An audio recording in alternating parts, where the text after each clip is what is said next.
Imagine करो कि आप क्रिकेट खेल रहे हो और क्रिकेट खेलते खेलते आपकी बॉल एक खंडर घर में चली जाती है, जो घर 10 साल से बंद हो और पूरा खंडर हो रखा हो, और बॉल के घर के अंदर जाने के बाद कोई हाथ आता है और बॉल को बाहर फेंक देता है। खुद सोचो कितना डरावना लगेगा ये सीन, और ये सच में हमारे साथ हो चुका है। मैं आपको पूरी स्टोरी स्टार्टिंग से बताता हूँ।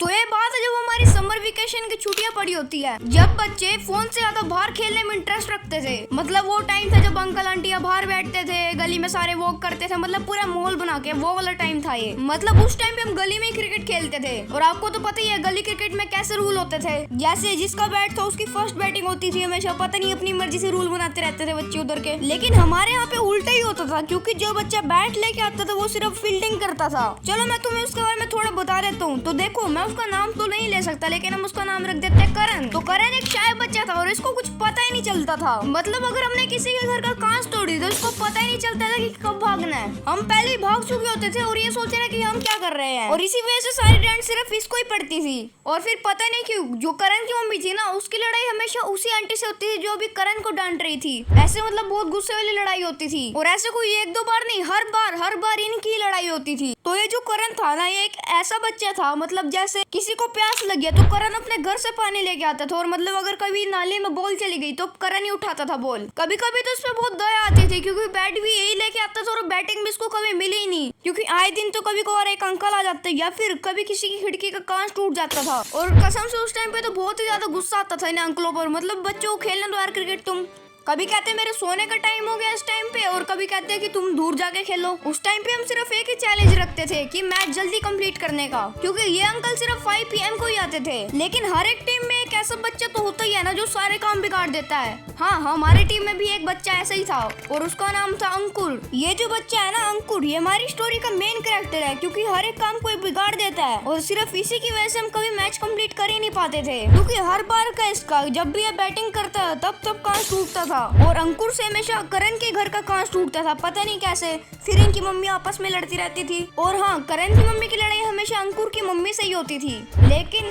लेकिन मैंने और मेरे दोस्तों ने कुछ करा नहीं होता, तो हम इनकी मम्मियों की लड़ाई देखते थे। कसम से सस्ता बिग बॉस चलता था उस टाइम पे। तो हमारा क्रिकेट खेलना बंद हो गया, घर पे थोड़ी सी डांट तो पड़ी ही है ना। और क्रिकेट खेलना इसलिए बंद हो गया क्योंकि हॉलीडे चल रही है ब्रो, हॉलीडे होमवर्क भी तो करना ही था ना। और सच में मैं घर में बहुत ज्यादा बोर होने लगा, लेकिन अब 10-12 दिन बीत चुके हैं, तो अब हमें एक आइडिया है कि हम बाहर जाके भी तो क्रिकेट खेल सकते हैं, कोई मतलब सुनसान जगह जाके। लेकिन ये मेरी पूरी लाइफ का मैं अपना वर्स्ट डिसीजन मानता हूँ, क्योंकि भाई मैंने पहली बार ये घोस्ट को एक्सपीरियंस करा होगा कहीं। तो अब कहीं हम सुनसान जगह पहुंच चुके हैं अपनी सारी इक्विपमेंट्स लेके, तो हम नॉर्मल अपना क्रिकेट खेलने लग गए थे। तो ऑलमोस्ट अब सबकी बैटिंग हो चुकी थी, लेकिन जहाँ पे हम खेलने लगे थे ना, वहाँ पे मेरे को फीलिंग बहुत अजीब सी आ रही थी। मतलब क्रिकेट खेलने के लिए जगह तो ठीक थी, लेकिन जो उसका साइड वाला घर था वो बिल्कुल खंडर हो रखा था, और वहाँ से मेरे को सच में बहुत ज्यादा अजीब सी वाइब्स आने लगी थी। और यही सोचते सोचते सबकी बैटिंग कंप्लीट हो चुकी थी और हम अपने नॉर्मली घर चले गए। लेकिन जब भी हम उधर क्रिकेट खेलने जाते थे तब मेरे को बहुत ज्यादा अजीब सी फीलिंग आती थी। मतलब 3-4 दिन तक ऐसे ही चलता रहा।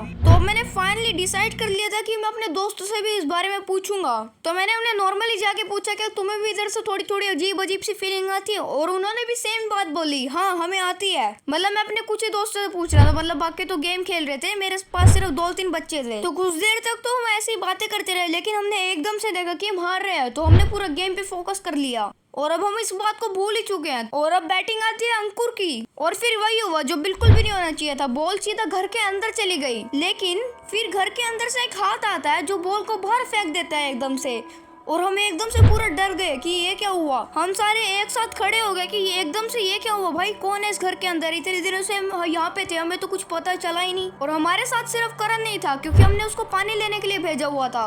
और फिर एकदम से अंकुर बोलता है, चलो फिर अंदर जाके देखते हैं कौन है। क्यों भाई, तेरे को क्या करना है उधर जाके, तेरा मामा थोड़ी बैठा उधर पागल से, इसको पता नहीं अपनी अलग ही क्यूरियोसिटी हो रही है, चलो जाके देखते हैं कौन है अंदर। और फिर हमारे साथ एक बड़े भैया भी थे, उन्होंने भी बोला चलो जाके देखते हैं, उनको भी पता नहीं अलग क्यूरियोसिटी चढ़ रही है। और बाकी सारे बच्चे भी उछलने लग गए। अभी 2 मिनट पहले डर रहे थे, मेरे पीछे खड़े हो रहे थे आके, अभी वो खुद कह रहे हैं कि चलो जाके देखते हैं। तो अब सारे बच्चे कह रहे हैं कि अंदर जाने के लिए, तो मैं भी तैयार हो ही गया फिर अंदर जाने के लिए। फिर हम अंदर अंदर जाते रहे, हमें एक सीढ़ी दिखी तो हमने सीढ़ियों पे चढ़े, तो हमने देखा कि जो सीढ़ियों की खिड़कियां थी उसके सामने से एकदम से बॉल आती है। पहले तो एकदम से हम पूरा डर चुके थे कि एकदम से बॉल कहाँ से आई है। फिर एकदम से हमने खिड़की में देखा, तब हमें दिखा कि करण पानी लेके आ चुका था और वो क्रिकेट की प्रैक्टिस कर रहा था और गलती से उसने एक शॉट मार दी, इस वजह से बॉल अंदर आ गई थी घर के। फिर हमने देखा कि करण राइट साइड को पॉइंट करा और वहाँ पे मतलब कोई पता नहीं कोई था या फिर नहीं था, मेरे को इतना याद नहीं है। हाँ लेकिन बस इतना याद है कि झाड़ियों की हिलने की आवाज आ रही थी और करण का मुंह बिल्कुल लटका हुआ था। तो हम जैसे नीचे गए वैसे हमें करण नीचे जमीन पे पड़ा हुआ मिला और आवाज मतलब और ज्यादा तेज आने लग गई थी झाड़ियों में से। फिर हमने देखा एक अंकल चलते हुए आ रहे हैं झाड़ियों में से और उन्होंने कहा कि मेरा नाम अशोक है और मैं इस घर में ही रहता हूँ। लेकिन मैं थोड़ा कंफ्यूज हो गया था कि इस खंडर घर में कौन ही रहता है। ऐसा लगता है ऐसे 10 सालों से कोई नहीं रहता होगा इसमें घर में। और हमें तो इतने दिनों से क्रिकेट खेल रहे थे, मेरे को हमें तो किसी की प्रेजेंस फील ही नहीं हुई यहाँ पे। और रास्ते में हमें फिर वही अंकल मिलता है जिसके सिर पे अंकुर ने बैट मार दिया था और उन्होंने हमसे सीधा पूछा कि तुम उधर क्या कर रहे थे, और उन्होंने हमें ये भी बोला कि उधर मत जाना, उधर कोई नहीं रहता। और हमने बोला नहीं नहीं अंकल, हमने अभी तो मिल के आए हैं अशोक नाम के बंदे से, वो उधर ही रहता है, उधर ही घर में ही रहता है। लेकिन अंकल हमें शौक होके बोलता कि अशोक की ये वाली चीज 10 साल पहले ही हो चुकी थी।